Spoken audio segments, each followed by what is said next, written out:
प्रथम विश्व युद्ध के बाद में कोयले के साथ साथ पेट्रोलियम संसाधनों का उपयोग बढ़ता गया, क्योंकि जो तकनीकी विकास हुआ उस तकनीकी विकास के कारण नवीन इंजनों का विकास हुआ और नई तकनीक के साथ साथ ऑटोमोबाइल, रेलवे इत्यादि में डीजल द्वारा चलने वाले इंजनों का विकास हुआ, जिसके कारण जो पेट्रोलियम संसाधन थे उनकी मांग बढ़ी।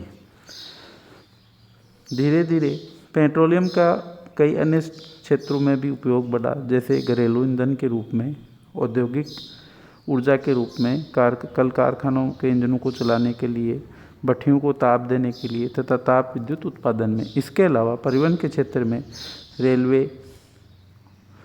मोटर गाड़ी, जलयान, वायुयानों को चलाने के लिए, मशीनों को तेज़ गति से चलाने के लिए तथा पुर्जों में चिकनाहट बनाए रखने के लिए लुब्रिकेंट्स के रूप में, रासायनिक उद्योगों में कच्चे माल के रूप में यथा रबर बनाने के लिए, कृत्रिम रबर बनाने के लिए, जिससे टायर, ट्यूब, बेल्ट इत्यादि का निर्माण किया जा सका, अनेक प्रकार के कृत्रिम रेशे बनाए जाने लगे।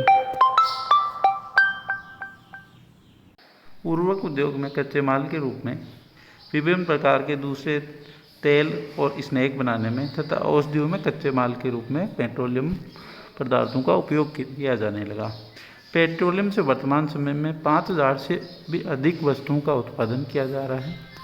जब हम पेट्रोलियम के उत्पादन की बात करें कि किस प्रकार से पेट्रोलियम पदार्थों का निर्माण हुआ,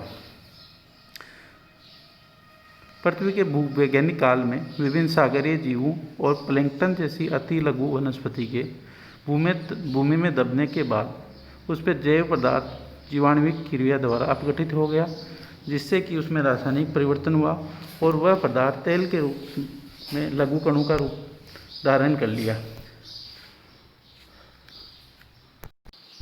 ऊपरी सेलों के भाग से दबकर वे तेल कण सेल परतों में एकत्रित होते रहे और भूपटल की इस प्रकार तेल पेट्रोलियम अर्थात क्रूड ऑयल की उत्पत्ति हुई।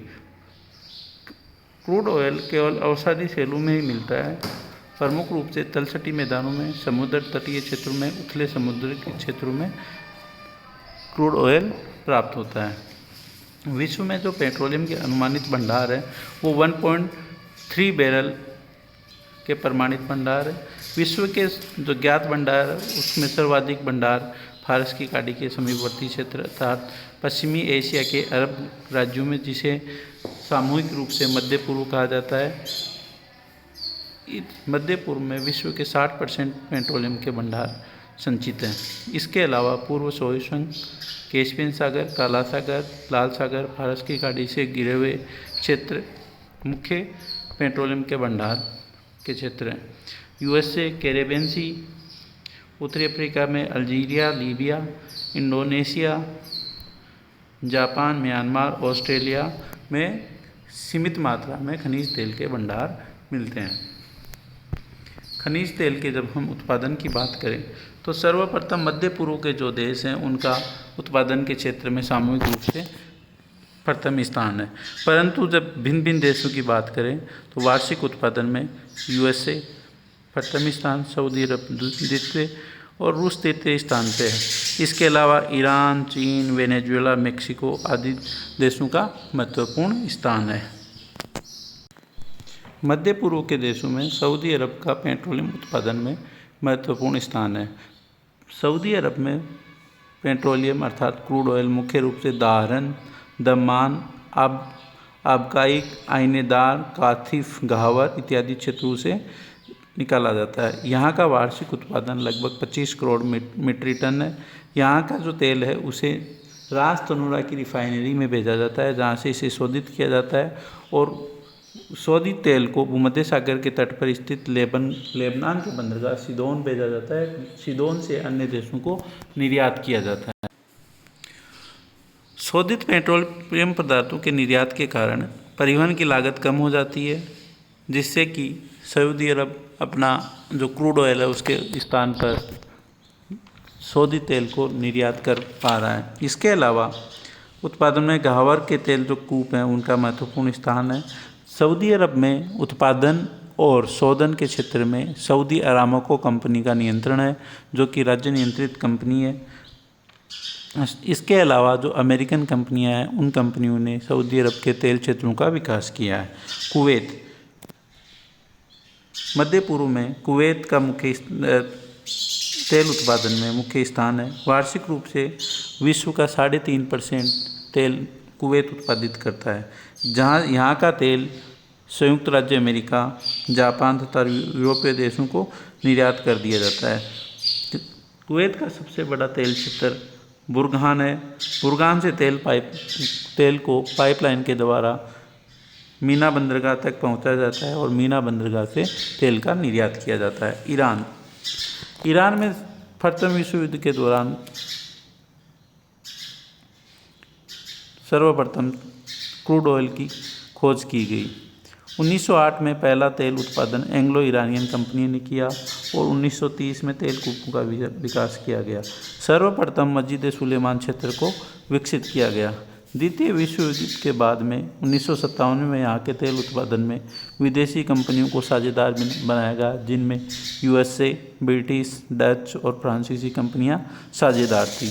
ईरान के जो मुख्य तेल क्षेत्र हैं वो हैं मस्जिद सुलेमान, हफ्तकेल, लाली, नफ्त साफिद, गच सारान, आगाजारी, कुम, केरमनशाही इत्यादि। इन क्षेत्रों के तेल को अबादान की रिफाइनरी में रिफाइंड किया जाता है और वहाँ से शेष देशों को निर्यात कर दिया जाता है। अबादान की रिफाइनरी विश्व की सबसे बड़ी रिफाइनरियों में से एक है।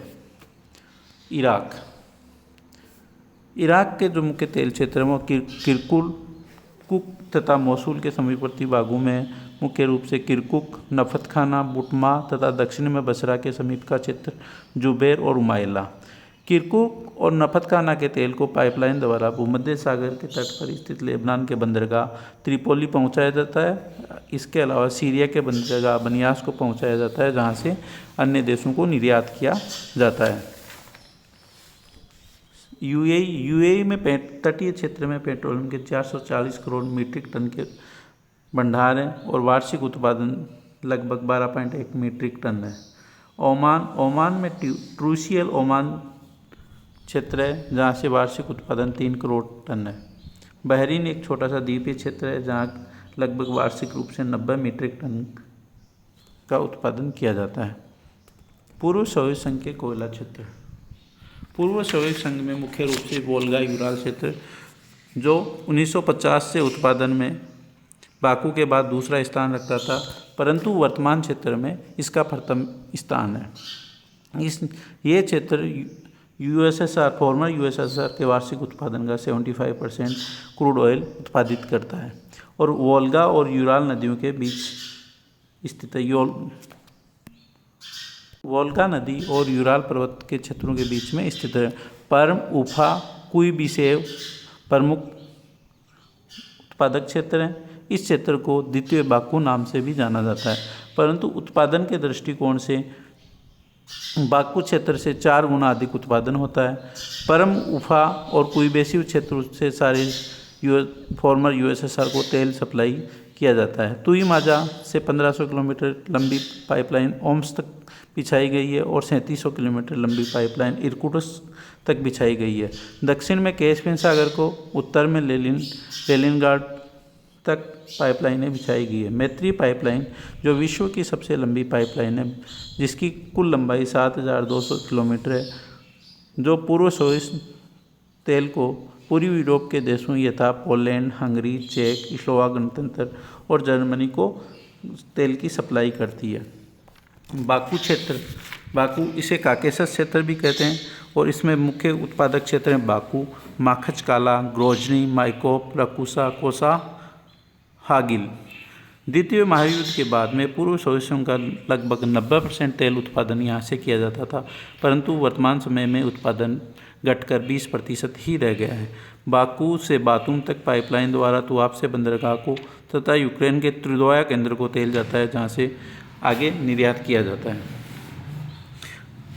फॉर्मर यूएसएसआर के जो अन्य तेल क्षेत्र हैं वो एम्बा, जो कि कैस्पियन सागर के उत्तर पूर्व में स्थित है, पश्चिमी तुर्कमेनिस्तान में नेबिद्दाग, उमदाग, चेलेकिन इत्यादि।